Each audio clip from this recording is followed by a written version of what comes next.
Welcome to another edition of the Rap Soul Podcast. I am your boy 12 Kyle. I want to thank you all for tuning in as you do each and every week. Again, this is the Rap Soul Podcast. This is the intersection where we have discussions about music and artists from the 80s, the 90s, and the 2000s when it comes to rap, soul, hip hop, and R&B. Simply put, folks, this is the best music podcast that you have never heard until right now. Again, I want to thank you all for tuning in. Shout out to those of you who are watching on YouTube. Now, you see the title, 15 Albums That Stick With You. Now, before I tell you how or what this podcast is about, let me tell you how I got here. I was, if you're, old and washed like me, you probably have a Facebook account, right? And so what's interesting in the Facebook, they will have this section called memories. And basically, when you click on the memories section of Facebook, it'll pull up, if today is June 1st, it'll pull up all of your posts from June 1st each year that you made a post. So whatever that post is, if you posted a picture of you and your dog on June 1st, it'll pull up that picture. If you posted something about going out to town with your friends, it'll post that as well. And so memories, they have a way of, keeping track and keeping up with the things that you've posted over the years. And so it's always interesting to check your memories because, if you're anything like me and maybe if you used to post a lot of stuff on Facebook, you have the ability to go back and see what you were doing, what you were saying, 10, 15 years ago. And I think I've had my Facebook account at least 18 years. So it's been a while, right? So I am a Facebook and Twitter veteran. But I came upon an entry and it said the same thing. It said, name 15 albums that stick with you. And it said, tag 15 friends, and you have to do this in 15 minutes. Now, tagging 15 friends, it wasn't a problem. Naming 15 albums that stuck with me in 15 minutes, that, my friends, was the problem. Because on the surface, you think that you can do it relatively quickly. Try it. You won't do it quickly. And I'll be honest, it took me a little bit more than 15 minutes to do. Now, I had that in my memory bank of Facebook, so I was able to see some of the things. But what I realized was when I did that 15 years ago, some of those albums are still there. Some of them aren't with me that still stick with me. So in this episode, what I wanted to do is share those with you and also encourage each and every one of you, particularly those of you who are podcasters.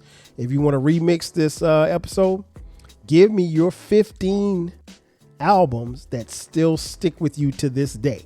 And it can be in any genre of music. You could do all rap, you could do all R&B, you could do all the rock and roll, or you could do wherever those albums lie, it's on you. It doesn't have to be anything in particular. So I will start with the albums that stuck with me or still stick with me to this day, and they're in no particular order. First up, we're going to go with Stevie Wonder, Songs in the Key of Life. That one it's an amazing album. I think you could make a case that it's one of the greatest albums of all time. Now, here's the thing, and I meant to mention this before. These don't have to be the greatest albums. They just have to be albums that stick with you. It could be an album that no one's ever heard of but you, but it's an album that it sticks with you because you and your, best friend when y'all were 7 years old found the album together. I don't know. But yeah, Songs in the Key of Life, Stevie Wonder. That album, I think it came out the year that I was born, if I'm not mistaken. But it was an album, as I mentioned before, in here several times, that my parents always had music in the house. And they had Stevie Wonder albums, and that was one of the first albums that I remember playing constantly over and over again because it had so many songs. And it was just a dope album. Huge Stevie Wonder fan when I was growing up. Still a Stevie Wonder fan to this day. So that's one album. And again, these are no particular order. Number 2, 1984's Prince, Purple Rain. As many of you know, I mean, Prince is, he's my favorite artist of all time, any genre of music. And I think that album was it wasn't my introduction to Prince, but the first album that I remember getting to have for my own was the Purple Rain album. First, my mom bought me the 45. Shout out to the 45s. My mom bought me the 45. The 45 was on side A. Shout out to side A and side B. I wish I had time to talk about that, but she bought me the 45, and the 45 had it was an actual purple record, and it was When Doves Cry was on side A, and side B was 17 Days. And 17 Days went on to become my favorite Prince song, because that was the first song that I played over and over. I love that song. It's my favorite Prince song. But yeah, that album, Purple Rain, 1984, is an album that sticks with me to this day. Number 3, 1994's Illmatic by Nas. Man, listen, I've done several episodes on this album. I could talk about this album all day. Shout out to Britt. Shout out to my girl, Britt Renee from the I Can Talk About This All Day podcast. Literally, I think this is one of the greatest hip hop albums ever. And it's only 39 minutes. And my only knock on the album is that it's 39 minutes. It is, to me, it's flawless. And it's an album that I listened to when I was in college. And so it came to me at the right time. And I will never, ever stop playing this album. There was a point in time in my life, probably up until maybe 2 or 3 years ago, I would play Illmatic every Friday without fail, every single Friday. Never missed a Friday. In fact, this Friday I'll play it just so I can start the cycle all over again. But incredible album, Nas's debut album. Again, these are no particular order. Next up, 1987. You see the shirt if you're watching on YouTube. Paid in Full, Eric B. and Rakim. I think this, for me, is probably the greatest hip hop album ever. And this album came to me at a time where I was young and really and truly falling in love with the genre. This album made me fall in love with hip hop, or rap at the time, but now it's hip hop. I think Rakim is greatest lyricist ever. And this album is a big reason why. Again, this album, while it's not the most played album that I've ever had, it still gets a lot of play in my ride. Shout out to Eric B. and Rakim. Next up, again, these are no particular order. Number 5, 1993, A Tribe Called Quest, Midnight Marauders is the album. This album, man, another flawless album. I was in college when it came out. I was at South Carolina State University, and I literally played this CD. I played this CD so much, man, till the words and everything rubbed off the CD. It is an album that I still play to this day. This album will always stick with me because of where I was in my life, and then what Tribe Called Quest meant to me and still means to me at this point in time. Shout out and rest in peace to Phife. Yeah, man, this album is cold. This album is so cold, and it'll always stick with me. It'll always be, if I'm ever doing something, I need something to pick me up or need something to listen to, Midnight Marauders. It's always going to get put on. Number 6, I know you're thinking, well, he hasn't mentioned any R&B music yet. Okay, here you go. 1994, Mary J. Blige, My Life. Oh my gosh, I love this album. This album to me is phenomenal. Now, I think part of why, outside of this album being an incredible body of work, this album, I think, was very pivotal for me because when I was listening to this album, when this album came out in 1994, I met this young lady who I didn't know at the time. I Met her. We got to be friends. Then we started dating. Then we fell in love. Then I asked her to be my girl. She became my girl. And the story goes on and on and on. And at the time of this recording, we just celebrated our 25th wedding anniversary. Been married 25 years. And I trace a lot of what we do and who we are back to that CD. I would go pick her up on campus at South Carolina State University. That's where we met. And we get in my little Nissan Sentra and we'd ride around. And a lot of times we'd be listening to this album. So a lot of songs and everything connect to that album. And, you know, while I can listen to this album any time of the day, any day of the week, it always refers me back to my love for my wife, Sharice. So that's one of the reasons why this album sticks with me. Number 7, again, in no particular order, 1996, Philadelphia Half-Life from the legendary Roots crew. Man, listen, this album, it's my personal favorite from 1996, which says a lot because, as you know, there were some incredible albums that come out in 1996 as far as hip hop is concerned. This album always sticks with me, man, because like this album just grabs you from the start to finish and it doesn't let up. And while it sounds definitely different from Do You Want More, it's my personal favorite album from the Roots. I think, you know, Black Thought and Malik B, rest in peace, were doing their thing. Questlove, crazy album. Still, it never left the CD changer. Shout out to my 6-disc CD changer, my Nissan Sentra. It never left.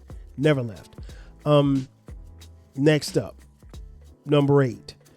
I will say that 1988 is the greatest year in hip hop.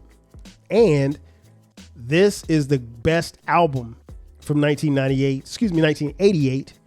And that is It Takes a Nation of Millions to Hold Us Back. Public Enemy. Now you want to talk about bangers. This album bangs from the front to the back to the middle to the end, with the exception of the last song. This album is flawless, is cold.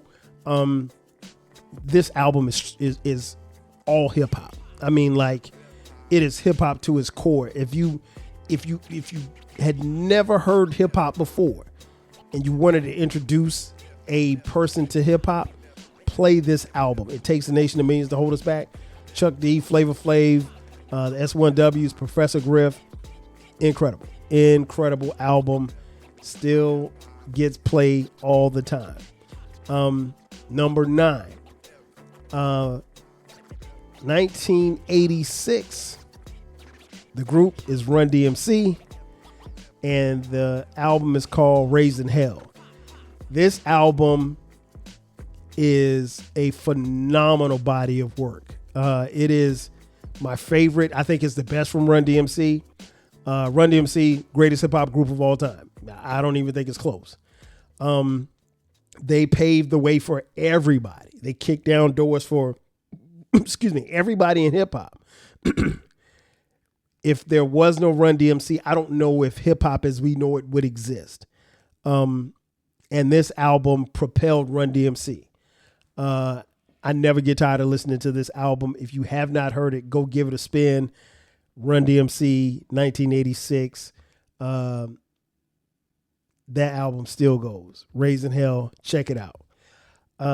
We're coming up on 15, but right now we're number 10. 1995's Brown Sugar, D'Angelo. Man, what can I say about this album? This album, I've done quite a few podcast episodes on it. This album is wow. That's all I can say. I had never heard of this D'Angelo character, never knew anything about him, but that album in 1995 was a part of the influx of neo soul into our conscious. And That's one of the reasons why it sticks with me. That album touches your soul, at least to me. If you have soul, it'll touch it. I love this album. It's another one that I never stop playing. I still play it. Most of these albums, they still, well, I'm not gonna say most, every album that I've been named, I've played within the last 30 days. These albums never fall out of rotation. Number 11, Aquemini, Outkast. Listen, if you know me, you know I am a huge Outkast fan. Personally, I think this is their best album. This album, it meant so much to me because Outkast means a lot to me. And I think it was the peak of Outkast's prime, if you will. And there's still things that I hear on this album, even listening to it to this day, that I didn't pick up, 10, 15 years ago. Andre 3000, Big Boy were incredible on this album. It is a must listen. If you have not heard it, if you didn't think it was good then, it's even better now. So get off the hate train and go check this album out. Next up, number 12. Again, these are in no particular order. 1988, R&B side, New Edition, Heartbreak. Bruh, this album was everything. And I mentioned it before a couple of weeks ago on the episode where we did the verse of the week for Can You Stand the Rain by New Edition. This album was very important because it was the first album without Bobby Brown, and nobody knew how it would look or how it would feel or even if it'd be good. And I mean, it didn't help the fact that Bobby Brown dropped what we didn't know at the time was a classic in the Don't Be Cruel album. But Any Heartbreak is right there. It's right there with Don't Be Cruel. Different style, but still a funky ass album from start to finish. I'm a huge New Edition fan, so this album is always going to stick with me. Always. Number 13, Kendrick Lamar, To Pimp a Butterfly.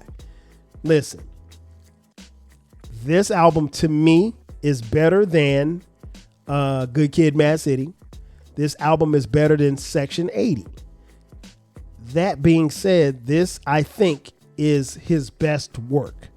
And I also think that if they were handing out 5 mics, this probably is the last album to get 5 mics in my eyes. I can't really think of any album since the last 5 mic album to this album. And I don't think I've heard a 5 mic album since this album. I love this album. I think Kendrick crushed it from start to finish.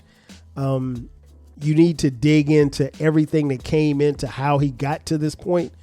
And yes, if there was not a Section 80, then there wouldn't have been a Good Kid, Mad City, and there wouldn't have been To Pimp a Butterfly. But I think To Pimp a Butterfly is that much better, and I love it. I never stop playing it. Never stop playing it. It is still a phenomenal piece of work.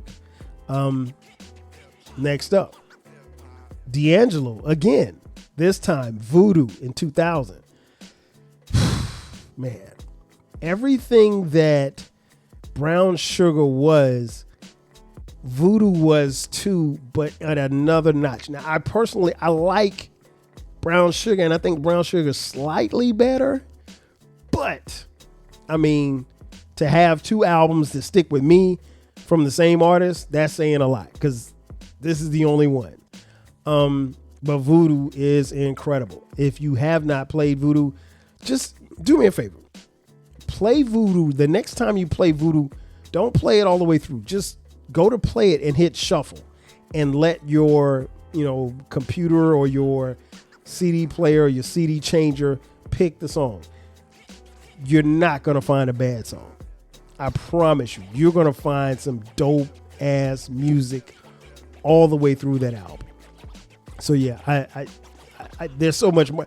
I could do a podcast just on Voodoo alone, and I probably will, because I already have. But I may do another one.